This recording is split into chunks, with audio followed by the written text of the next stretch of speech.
Bon, bonjour mes amis, on se retrouve avec une nouvelle vidéo. Alors je vais vous présenter cette lecture des codes YK201. Voilà. Je vais faire une petite présentation sur cette petite lecture des codes défauts. Attention, cette vidéo n'est pas pour le but à vous dire acheter ce produit ou non. Cette vidéo va vous présenter cette petite lecture de code. Voilà à quoi il ressemble. Il est tout petit et on va voir ensemble qu'est-ce qu'il lui peut faire et qu'est-ce qu'il lui peut pas faire. Voilà. Et comme il faut bien comprendre que ça, ce n'est pas un appareil de diagnostic, c'est une lecture code qui va vous permettre à savoir si vous avez un défaut et est-ce que aussi va vous permettre de supprimer ce défaut si votre problème vous permettent de supprimer le défaut. Parce que certains défauts au code erreur, vous ne pouvez pas les supprimer tant que vous n'avez pas réparé la panne. Alors, qu'est-ce que c'est bien cet appareil? Qu'il est petit et si vous partez en vacances, mais vous trouvez toujours des places dans votre valise. Il peut vérifier l'état de votre batterie d'alternateur, c'est pas mal aussi. Et bien sûr, il peut vous donner il peut vous dire est-ce que vous avez un problème de votre voiture. Voilà. On va voir tout ça ensemble. Comme je vous avais dit, ça c'est les lecture code YA12ANA. Vous le trouvez sur internet. Ça coûte environ 30 ou 35 euros. Ça dépend de la site. Voilà. Voilà. L'alimentation c'est fait par un câble USB. Voilà. Ou quand il est branché dans la voiture, il se fait alimenter par le câble OBD. Moi je l'ai déjà branché. Et sinon vous avez un câble ici. Voilà. Je vais vous prendre, c'est un câble OBD. C'est un câble USB, pardon. Vous le branchez ici. Et l'autre côté, vous pouvez le brancher même dans un allume-cigare si vous voulez. Voilà. Et vous avez 4 menus, voilà. Et vous avez avec ça, vous pouvez changer les menus. C'est pas un écran tactile, hein. Bien sûr, pour 30 euros, vous ne trouvez pas. Voilà, allez, on appuie sur les réglages. Et ici, sur les réglages, voilà, moi j'appuie sur les réglages, mais il n'y a rien qui se passe. Alors, on va utiliser notre flèche. Et on va au réglage. Voilà. Le réglage, je l'ai déjà fait. En fait, ici, vous pouvez choisir le langage, votre langage, le menu. Voilà, tout simplement. Vous avez, je pense, allemand, français, espagnol, italien, je ne sais pas quelle langue, mais vous avez environ 6 ou 7 langues. Alors, mon appareil est broché, je vais mettre le contact, à savoir que ça, c'est un Mercedes, classe R de 2007, je pense. Oui, 2007. Je vais mettre le contact et je vais voir. Normalement, j'ai un problème de bougie. Alors, on va voir est-ce que notre petit appareil il va trouver ce problème. Les radios, on peut l'éteindre. Voilà. Allez. On va appuyer sur diagnostic avec des flèches, bien sûr. Ok. Et va attendre. Est-ce qu'il va trouver quelque chose? Ok. Mi status D. Monitor OK. Monitor STC. Étincelle. Type DNG étincelle. Ok. Qu'est-ce que c'est ça? Lire les codes. Ok. Lire les codes. On va voir ce qu'il y a des codes.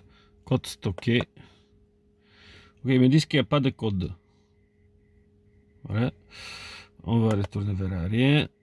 Code, on attend. Pas de code. Code permanent. Pas de code. Bon, dans cette module, ils me disent qu'il n'y a pas de code. Information sur les véhicules. Ok. Tourner la clé avec le moteur éteint. Voilà, le contact a été fait. Ok. Je tourne la clé. Voilà. J'ai mis le contact. Je vais appuyer sur OK.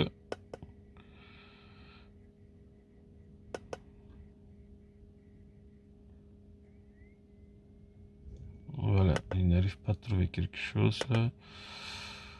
État de préparation. Test des capteurs de O2. Allez.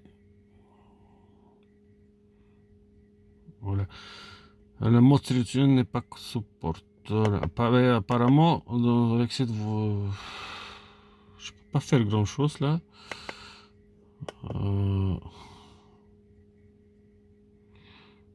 Sélectionner, ah, voilà, allez, on va sélectionner notre marque des voitures. Voilà.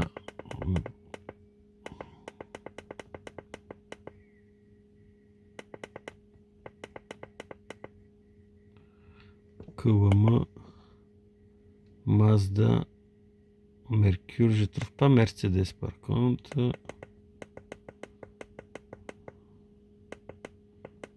Non.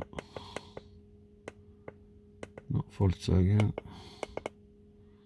Comment ça, il n'y a pas de Mercedes?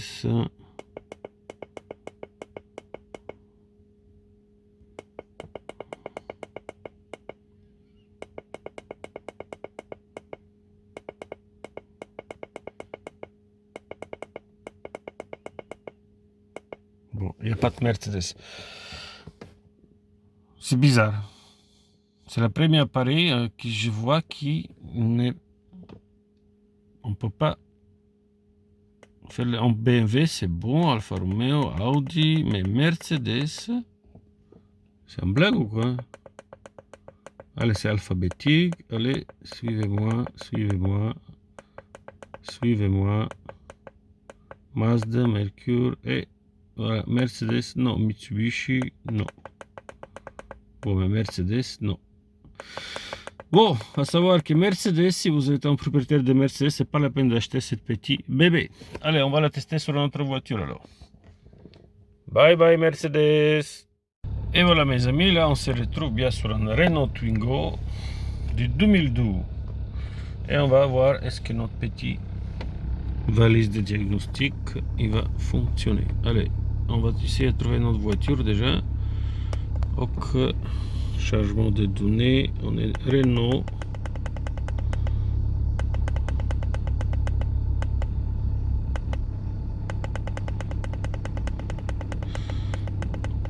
Voilà, ne vous inquiétez pas, c'est normal quand même. Attention, avoir le prix, vous n'attendez pas que... Voilà quoi, Renault. S'il vous plaît, entrez le numéro de la code de problème. Allez, maintenant, tout simplement, d'abord on doit trouver la code de défaut et après on doit revenir ici pour entrer la code. Ok. Alors là, on va faire marche arrière et on va revenir sur diagnostic. Ok. Allez, diagnostic.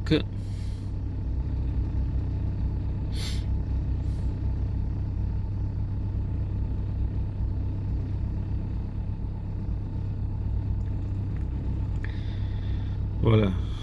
Là, ici, moniteur OC 00. Ici, j'ai 11. Qu'est-ce que c'est? On va voir tout de suite. Ok. Lire le code défaut. Code stocké. Pas de code défaut. Code en attente. Le mode sélectionné n'est pas support. Voilà, voilà. Ok, bon, bref. Ok, et là pour le moment, on n'a pas de code de défaut. Information sur le véhicule. Ok.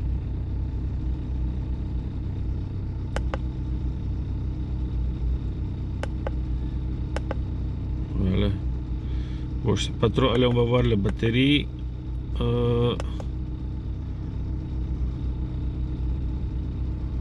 Max 14. Ok. Là, par contre, l'indication de batterie est pas mal. Là, on peut savoir aussi est-ce que notre alternateur fonctionne aussi. Ça, c'est pas mal. Allez, on a max 14,2 et mini 13,3. Voilà. Voilà. Mais moi, personnellement, je n'ai pas trouvé un code défaut pour ma voiture. Voilà, on va aller checker encore une fois. Ok. Type de ING étincelle, d'accord, ok. Module 6A, ok, ça j'ai compris.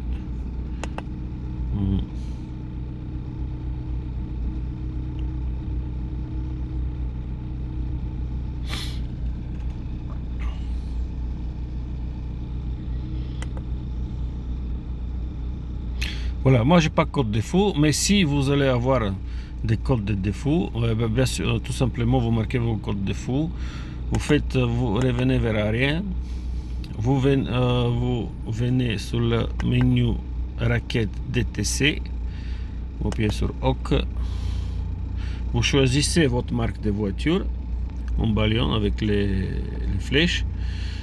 Voilà, moi par exemple je vais choisir, parce que j'ai un Renault, je vais choisir Renault.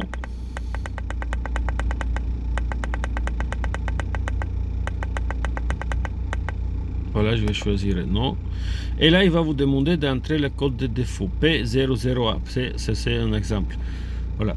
Comment on va l'entrer? Alors, on va choisir. Voilà, ici avec la flèche, vous changez la lettre. Vous trouvez votre première lettre. Par exemple, U. Après, vous validez avec le bouton vert. Ok, et vous basculez sur le deuxième. Et ici, c'est les chiffres. Ok. Voilà, pour changer 3, 4, 2, A, etc. Ok. Et après, vous validez et vous basculez sur le prochain. C'est tout simplement ça. Tout simplement, ok. Là, je vais revenir vers arrière parce que j'ai pas de code défaut. Voilà. Mais bon, mes amis, en gros, c'est ça. Pour le prix de 30 ou 35 euros, ça peut être intéressant. Bien sûr, n'oubliez pas que c'est vous qui devez prendre votre décision. Est-ce que vous avez besoin de ce petit appareil ou non? Voilà. Ça peut être intéressant si vous partez en vacances ou ailleurs pour vérifier votre batterie, votre alternateur, ou si vous avez un défaut pour voir est-ce que le défaut est vraiment important ou non. Et voilà, à savoir aussi que peut-être certains défauts, je pense qu'il ne va pas arriver à le détecter, mais voilà. C'est ça. Qu'est-ce que je peux vous dire? Après, c'est à vous à décider. Bon, je vous remercie de regarder cette vidéo. Si vous désirez, vous pouvez regarder mes vidéos précédentes. J'ai beaucoup, et je vais faire encore beaucoup. Alors, je vous invite à s'inviter à ma chaîne. Donnez un like à cette vidéo et on se voit bientôt. Merci à vous. Bye bye.